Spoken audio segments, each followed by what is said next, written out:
ça, les gens payaient. Ça s'appelle Koratroir. Et dans le monde futur, c'est vrai, il va y avoir une Séouda, c'est Guimara qui dit ça, où seront invités tous les tzadikim. Il y aura Abraham, Yitzhak, Yaakov, Moshe Rabbeinu, Aaron, Cohen, David, Shlomo, Rabbi Akiba, Albert Danan, tous les tzadikim de...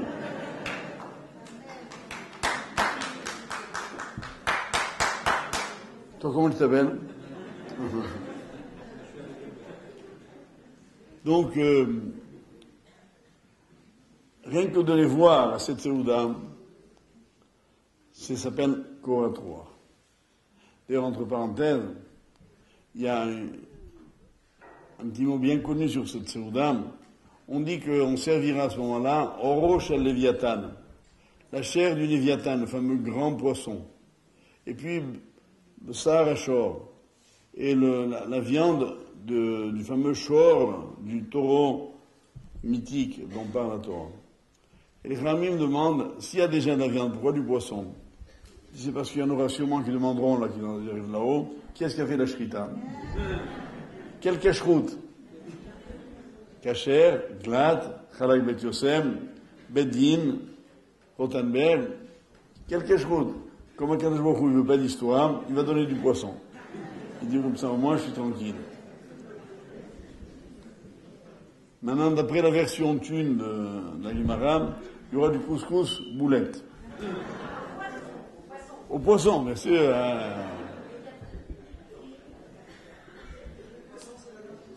Donc, non, si vous voulez ne me provoquer pas sur la Dame Prout, il va y avoir une émeute. Alors, en tout cas,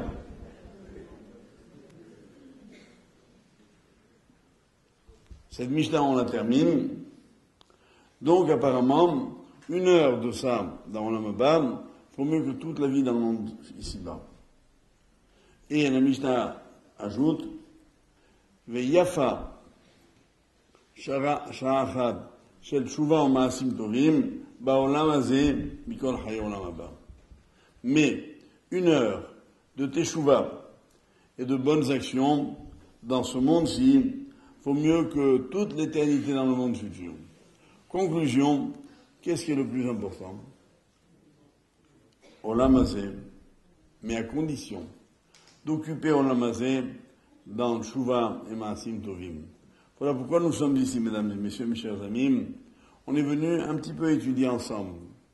Cette heure-là que nous passons ensemble, elle vaut mieux que Olam Haba. Pourquoi? Parce que dans Olam Haba, on ne pourra plus faire des mitzvot. On est dans le monde de la récompense, pas dans le monde de l'action. Et là, on sera très frustré.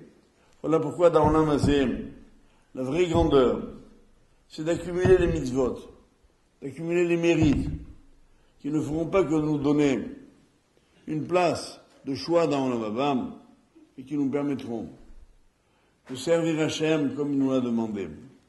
Voilà pourquoi même une personne qui est malade, qui souffre, qui est condamnée, même pour elle, on profane le Shabbat. On allume un feu Shabbat, pourquoi? Chayesha. Parce que pendant cette heure-là, elle peut faire une mitzvah. Elle peut dire une bracha.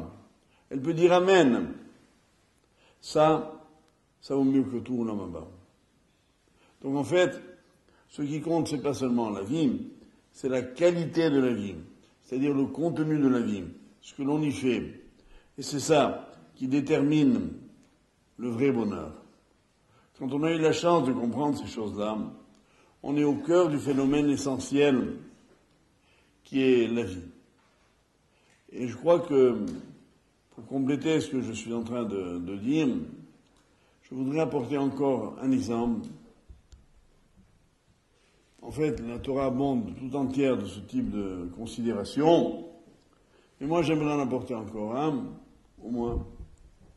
C'est de vous dire que il est impossible que dans ce monde-ci, l'on ne rencontre pas d'épreuves.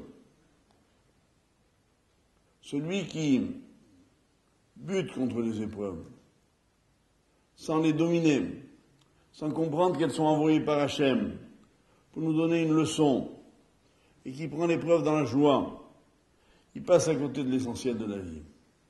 Je tenais à vous dire ceci, notamment, parce que nous entrons demain soir, Birsa Hachem, dans le mois de Hadar. Et le mois de Hadar, il est le mois de la Simcha. Nous y voyons une allusion dans une phrase bien connue de la Gemara de Betsa, début du deuxième Pérec, Ita Ba'em Eder. Celui qui veut que ces biens perdurent, il devra y planter un peuplier. Le pshat de la Gemara là-bas, c'est de dire que autrefois il n'y avait pas de cadastre, et avec le temps, les années passent, on pouvait oublier qui était le propriétaire d'un champ. Celui qui a la bonne idée, d'après les Charamim, de planter un arbre remarquable, comme le peuplier, grand et majestueux, tout le monde dira, ah oui, moi je me rappelle, le champ là-bas où il y a le peuplier, c'est le champ de monsieur Untel. Et comme ça, les enfants, les petits-enfants, les petits-enfants hériteront de ce champ. Mais, le sens symbolique que notamment le Shem Ishmuel donne à cette phrase, celui qui veut acquérir vraiment quelque chose du point de vue spirituel, devra y planter, non pas Eder, mais Hadar, c'est-à-dire la joie. La joie, mes chers amis, c'est l'écrin qui conserve les mitzvot. C'est vrai qu'entre un homme ou une femme qui va faire une mitzvah parce qu'il n'a pas le choix, et celui qui le fait parce qu'il est heureux de la faire, dans la joie, qui étudie avec enthousiasme, qui prie avec ferveur, il n'y a pas de comparaison, les deux font la même mitzvah, mais l'un la conserve, l'autre elle s'envole. Dans la vie, le plus dur, c'est de conserver les émotions. La solution que proposent les Charamim, c'est la Simcha. Voilà pourquoi le mois de Hadar, c'est le mois de la pérennité du peuple d'Israël. Israël a été persécuté. Il a été menacé d'extermination au mois de Hadar. Fenafochu. Et en quelques heures, tout s'est transformé. Pourquoi? Parce qu'Israël a eu confiance. Ils n'ont pas douté un seul instant de la délivrance de Hachem. Et cette leçon-là, j'aimerais beaucoup que tout le monde s'en souvienne. Quelqu'un qui véhicule la joie, il est non seulement toujours heureux, bien sûr, mais il voit déjà les choses dans leur aboutissement. Cette dimension, et en fin de compte, parce que je ne voulais pas que vous restiez avec l'impression tout à l'heure, celle de Yaakov Avinu. En effet, le Midrash dit pourquoi il y a marqué Vaïchi Yaakov, Be'eretz Mitzrayim. Yaakov a vécu en terre d'Égypte.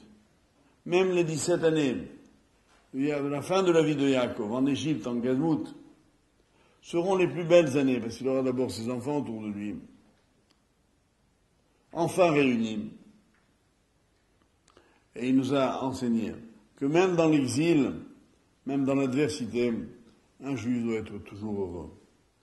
Et je pense que cette leçon, si vous n'en reteniez qu'une, je voudrais que ce soit celle-ci. Maintenant, dans ce même mois de Hadar, il y a un autre très bel enseignement. Le Harizal dit que tous les mois de l'année correspondent chacun à un des organes du visage. Et le mois de Hadar, c'est le chotam, le nez. Ça veut dire quoi? Ça veut dire que Hadar, c'est entre guillemets le mois du parfum. En effet, on peut constater, entre autres, que les personnages de la Megillah, Mordechai et Esther, sont des noms de parfum. Mordechai, la Gemara dit pourquoi on l'appelle Mordechai, Maredaichi. Ce sont les deux composants principaux du Ketoret, des parfums. Et Esther, elle s'appelait Hadassah, la myrte. C'est quoi la dimension du parfum? Le parfum est un sens qui est totalement spirituel. En effet, c'est pas moi qui le dis, c'est la Gemara dans Brachot, qui de façon assez surprenante Nous, on agit comme ça, mais réfléchissons une seconde. Elle dit, il faut bénir sur une bonne odeur. Pourquoi? Parce qu'elle dit, quelle est la chose dont l'âme seule jouit?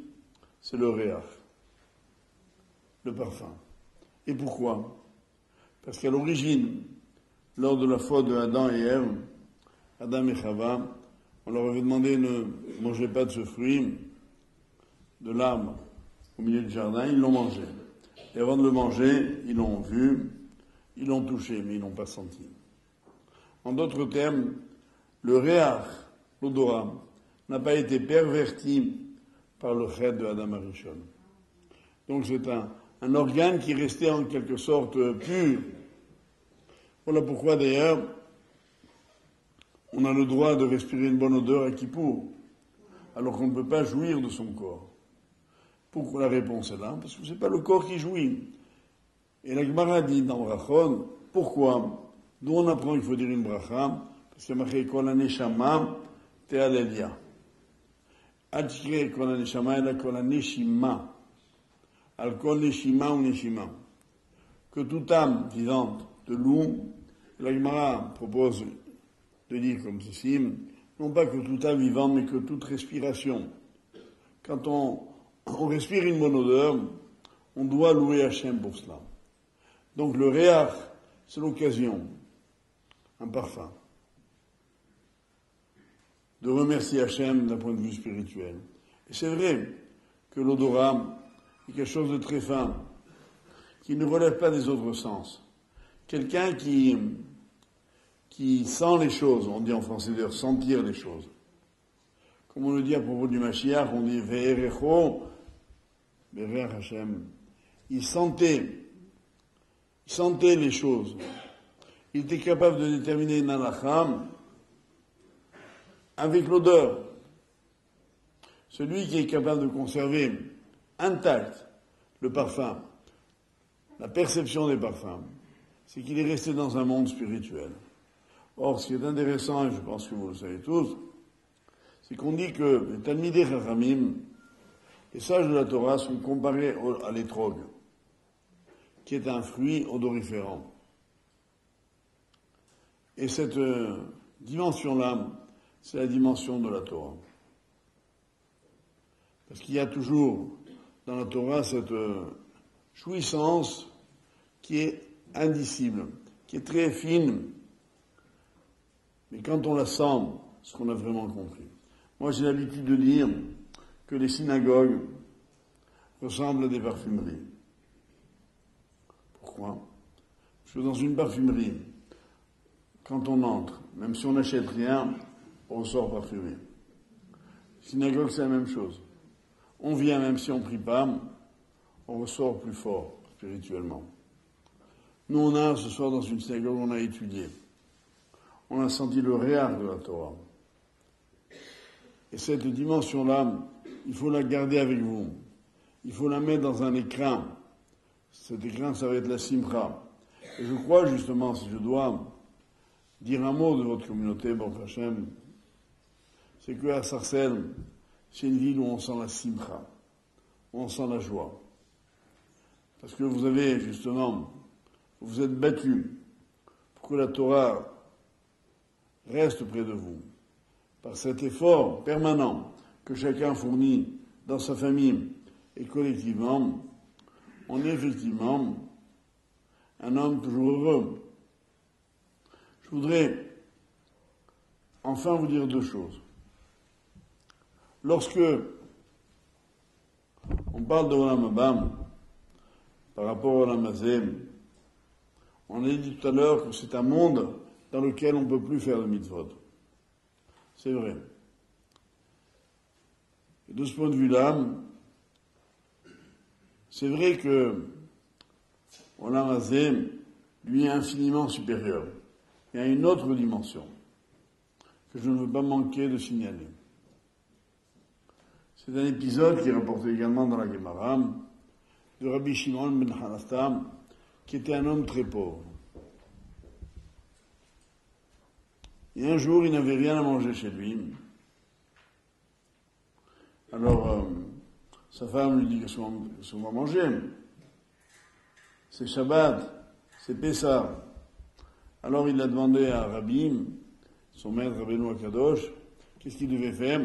Et il lui a dit, il faut aller demander ton salaire à ton patron. Il est allé dans une grotte au-dessus de Tibériade, et il a dit, Poter Hatyadecha, Umasbi Alechol Chai Ratson, toi éternel, tu nourris chaque être vivant à satiété. Il a fermé les yeux, il a ouvert les mains. Il a ensuite ouvert les yeux, il a trouvé dans la paume de sa main une pierre précieuse. Il la prend, il descend à la yeshiva. Il la montre à Rabbi. Rabbeinu Akadosh, en voyant cette pierre précieuse, il est affolé. Il dit, mais je n'ai jamais vu une pierre précieuse aussi grande. Où tu l'as eue? Et il lui raconte. Alors le Rav lui dit, Rabbi lui dit, tu veux que je te donne un conseil? Là maintenant on est trop près de Pessah, tu réussiras pas à bien la négocier. Tu n'obtiendras pas un bon prix. C'est une pierre très rare. Garde-la, tu la vendras après Pessah. En attendant, voilà, je te prête de l'argent, va au marché, achète-toi ce que tu veux. C'est ce qu'il a fait. Il est allé, il n'avait jamais vu d'argent de sa vie. Il a dit, Maram. Il va là-bas, il s'éclate. Il achète des légumes, des fruits, du poisson, de la viande. Et avec les mains pleines dans des couffins, il rentre chez lui. Sa femme, elle le voit, elle est sidérée. Elle dit, qu'est-ce qui se passe? Il lui raconte toute l'histoire. Elle lui dit, je veux pas de cet argent. Va rendre l'argent à Rabbi. Alors, vous savez, quand une femme demande quelque chose à son mari, il n'y a pas à discuter, hein. Je crois d'ailleurs qu'elle était tunisienne, c'était une roula. Alors, il retourne, il rend l'argent à Rabbi, et puis, il lui dit maintenant, bon, ma femme, elle ne veut pas que je garde la pierre. Elle dit, je sais pas quoi te dire, moi. Alors, Rabbi, il essaie de convaincre son épouse. Il lui dit, vous savez, madame, on dit que dans Olam Haba, chaque tzaddik, il a une choupa au-dessus de lui, comme une choupa. Et sur les montants de la choupa sont incrustés autant de pierres précieuses qu'il a fait de mitzvot. Et il lui dit, ton mari, c'est un très grand tzaddik. Il a des milliers et des milliers de pierres précieuses. C'est pas une de plus ou une de moins qui va changer quelque chose. Elle dit non, même une, je veux pas qu'il me manque. Et Rabbi lui dit, si t'en manques une, je te donnerai une de chez moi. Alors elle lui répond, c'est vraiment une femme prachamam. Elle lui répond d'abord, c'est pas sûr qu'on se voit dans Olam Haba. Parce qu'en effet, il y a marqué que chaque tzaddik, il reçoit Mador Bifnei Atzmo. Il reçoit un endroit qui lui est réservé exclusivement. Donc on ne se voit pas. Et c'est ce que je vais vous dire en passant. Précisément, c'est un des rissaron, une des choses qui nous manqueront dans Olam Haba. Dans Olam Hazé, quand on a une expérience, on peut la partager, on peut la raconter.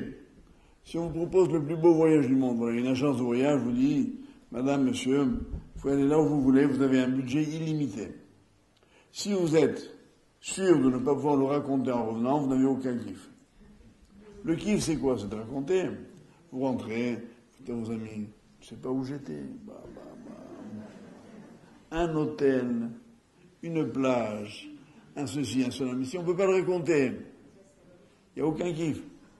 Dans Olam Haba, semble-t-il d'après ce texte-là, chacun sera tout seul. Mador Bifnei Atzmo. À ce propos, je vais vous raconter une petite histoire. Je l'ai racontée il y a longtemps, mais je fais un tel kiff de la raconter. Comme je sais que vous avez l'air correct, donc faites comme si vous ne la connaissiez pas. C'est un rave qui a 120 ans, arrive dans Olam Haba, et il y a un malach qui accueille chacun et qui lui donne un lieu proportionné à ses mérites. Et il lui donne à ce rabbin 2 pièces, cuisine, salle de bain. Bon, le rabbin, il est un peu déçu, il dit rien, il dit peut-être c'est ce que tout le monde reçoit. Juste après lui, arrive dans Olam Haba un chauffeur de Eged, chauffeur de bus israélien. Et à ce chauffeur, on lui donne un appartement 8 pièces, terrasse, jacuzzi, spa, piscine privée, air conditionné, enfin super. Alors le rabbin, il n'est pas content. Il va voir le malach, il dépose une plainte. Il dit, écoutez, moi j'ai rien dit. Quand j'ai reçu 2 pièces cuisine, mais vous lui avez donné ça. Il dit, attendez, monsieur le rabbin, je vais vous dire. Quand vous faisiez un discours à la synagogue, tout le monde dormait. Tandis que le chauffeur, quand il conduisait, tout le monde faisait Shema Israël.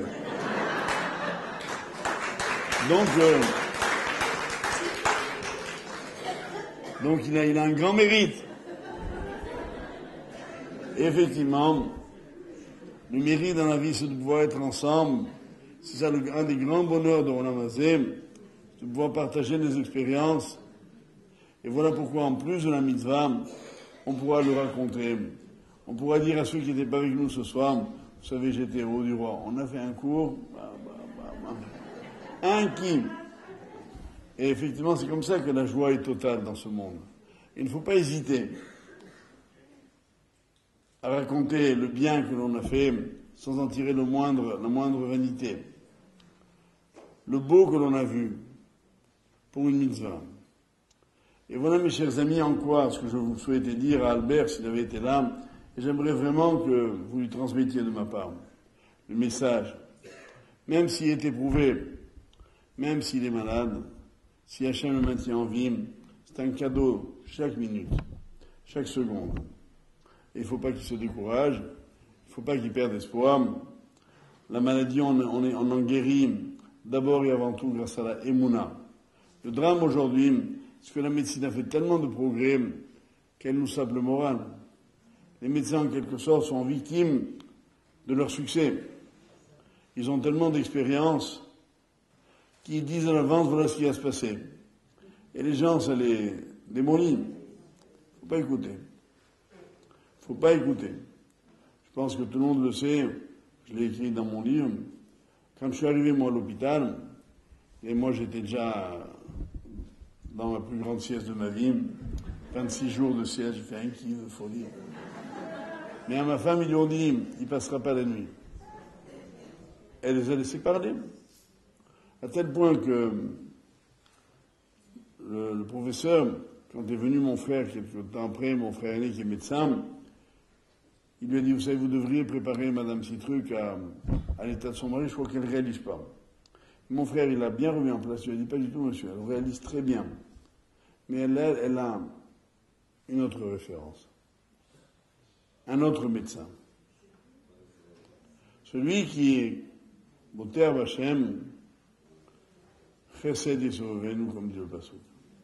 Et moi, je me souviens que quand, après m'avoir opéré, alors qu'il disait que tout serait fatal, je me rappelle, sur une civière, on sortait de la salle d'opération pour aller dans ma chambre, et le médecin était près de moi, il marchait près de moi, alors il me dit, genre, alors monsieur le rabbin, Dieu existe?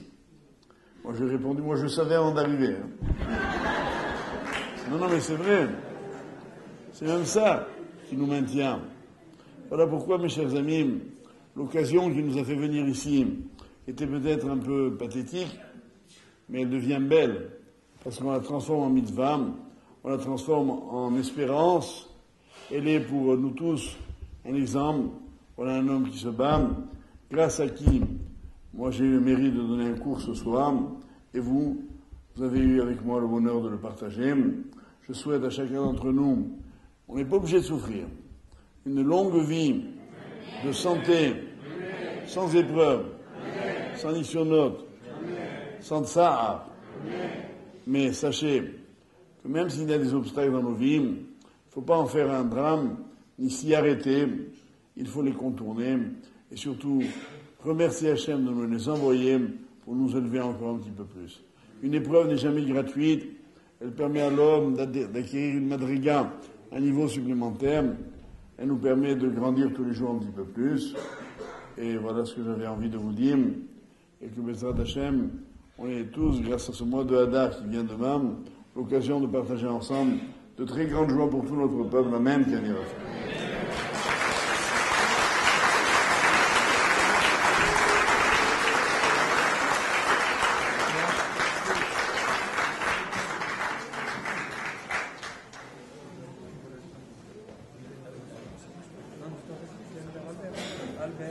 Albert. Bonsoir. Oui, merci beaucoup, Rav. Et on a toujours un grand plaisir de vous recevoir, surtout ici dans la communauté. Moi, je n'en fais pas partie forcément de cette communauté, mais de toute la communauté de Sarcelles.